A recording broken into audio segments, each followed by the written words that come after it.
Well, your son or daughter is really into Rocket League. Well, thankfully for you, it's not the most complicated esport out there. A lot of it is straightforward, but there are a few nuances that you should take note of to make sure you're getting the full understanding of the game. Here at Banner Broadcast, my name is Daniel Banner, the producer of broadcasts for St. Clair College, their varsity esports team, Saints Gaming. And today, I am going to bring you the information necessary to get the full understanding on Rocket League. Saints Gaming, but that's going to be another shot on net. Endeavor barely just misses it. There's going to be the demo. Tiberius, can he pass it over to Endeavor? That's going to be the pass, and that's going to be in, and Endeavor starts things off hot with a 1-0 lead over Mizzou.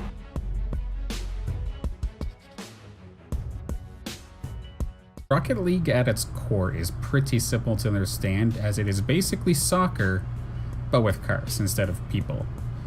And in the most competitive format, this is usually how it goes. It's three players versus another 3 players in a best-of-5 scenario with 5 minutes on the clock.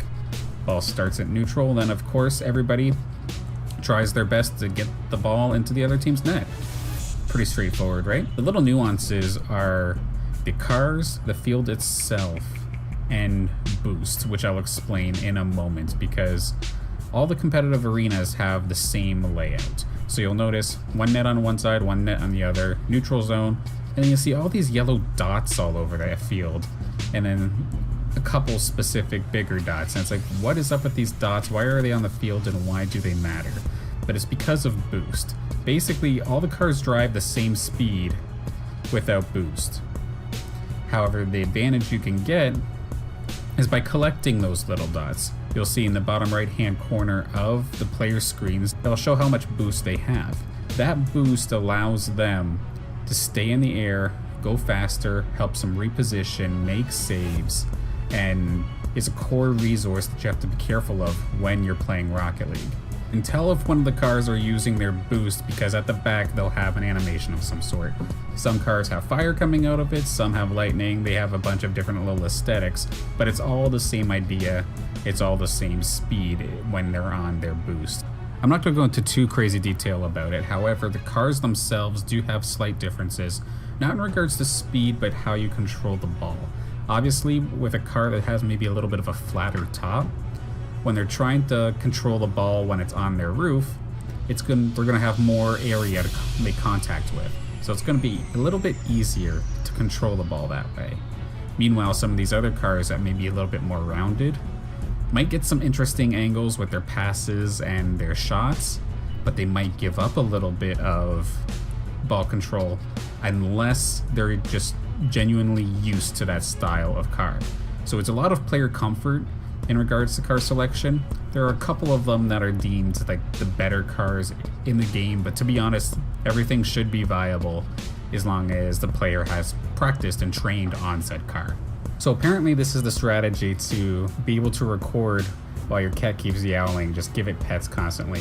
So in the meantime, one thing you'll notice when you're watching Rocket League is sometimes the game won't end when the clock hits 0. Like, if the ball is still in the air, it'll still keep going until it hits the ground one more time. Eh? Was that true? It leaves the opportunity open for either team to still squeak in one more goal before it either goes into overtime or before the game actually completes.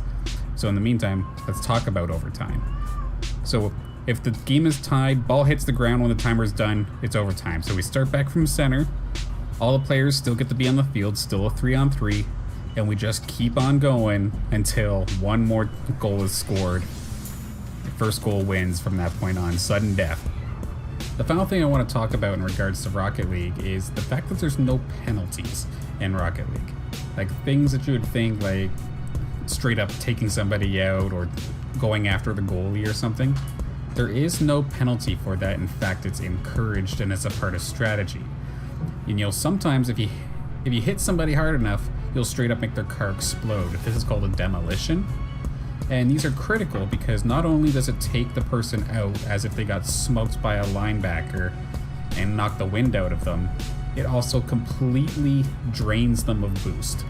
So if they had a full tank and you blow them up, they no longer have boost, which means even once they get back onto the field, they have very little boost to actually try and get back into the play. They wouldn't be able to make the move that they had wanted to. Or in a better case scenario, you're going on the offensive, one of the players are in net goaltending. You have one person, instead of trying to make a passing play, maybe have that guy go ahead, try and push the goalie out of the way, or even just straight up demo him, and you got a wide open net to shoot at. And it's completely legal, nothing wrong with it. In fact, it's encouraged. That basically sums up Rocket League. Of course, one of the easier esports to get a grasp of, but of course there is still a little bit of complexity to it, and the players who play this at the top level are absolutely fantastic, and they always put on a good show. Love watching some Rocket League. I think you know somebody who's actually interested in getting started in Rocket League. Thankfully, Rocket League is one of the most entry-friendly esports you could probably get into. It being across basically all gaming platforms, from computer to Switch to other consoles, PlayStation, Xbox. They're all available, and it's free to play now. So with no cost to entry, even if you're not 100% sure if you really like it, might as well give it a shot. It's not going to cost you anything. So if you do end up knowing somebody who's looking to take Rocket League to the next level, whether it be you or somebody you know, like, it's one of those core teams that most collegiate esports teams do end up picking up first.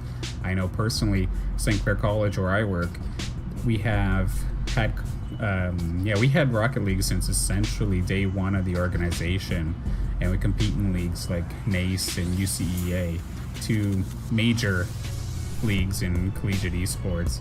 So hey, might as well go get a college degree, come play Rocket League for St. Clair or any other school that has the sports program, and get a scholarship out of it too. Why not?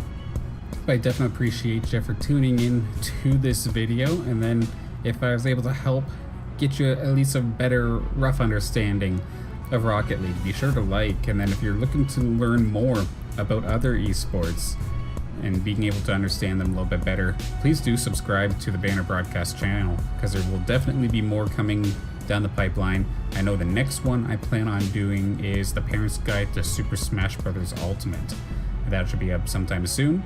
But I also want to give a big thank you to you for tuning in and getting to understand Rocket League a little bit better, so that you can support that somebody you know who might be getting into esports. And then when they show you a clip, you'll know pretty much what they're talking about. Well, I'll see you in the next video. Have a good night, everybody. And it's going to be St. Clair with a 2-1 lead.